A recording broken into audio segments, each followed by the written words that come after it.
করমদাখানে বলছিল একটু আগে উন্নয়নের কথা। উন্নয়ন বাংলায় আমাদের 14 বছর 14.5 বছরে যেটা হয়েছে, 34 বছরে তার ছিটে ফোটাও কিন্তু উন্নয়ন হয়নি আমাদের এই পশ্চিম বাংলায়। দেখুন, আমরা এখানে দাঁড়িয়ে সভা করছি, অন্ধকার নেমে আসছে, অনেক মা বোনেরা এখানে আমাদের সঙ্গে মিছিলে অংশগ্রহণ করেছে, তাদেরও সন্ধ্যে দেবার সময় হয়ে আসছে। ইতিমধ্যে আপনারা দেখতে পাচ্ছেন এখানে হাইমাস লাইট জ্বলে গেছে।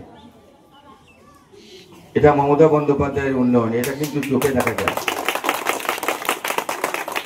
এখানে সোলার সাবমার্সেল পানীয় জলের ব্যবস্থা, এটা মমতা বন্দ্যোপাধ্যায়ের উন্নয়ন, এটা কিন্তু চোখে দেখা যায়। কিন্তু যারা দেখেও দেখে না, আন্দোলনের জন্য আন্দোলন করেন, করতে হয় বলে করেন,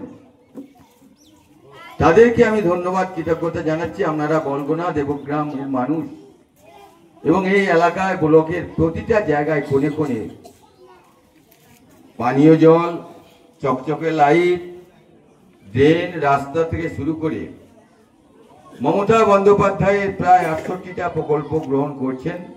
প্রত্যেকটা মানুষ, দলমত নির্বিশেষে প্রত্যেকটা মানুষ, কেউ সিপিএম, কেউ তৃণমূল, কেউ বিজেপি, কেউ কংগ্রেস, বিভিন্ন দলের মানুষ। এটা কিন্তু অস্বীকার করতে পারবেন না যে আমরা সেই উন্নয়নটা নিই না। মমতা বন্দ্যোপাধ্যায়ের দেয়া আমরা স্বাস্থ্যসাথীর উপভোক্তা 5 লাখ টাকা আমরা নিই না। আমরা ছেলেটা সবুজ সাথী সাইকেলটা নেয় না। আমি লক্ষ্মীর ভান্ডার প্রকল্প গ্রহণ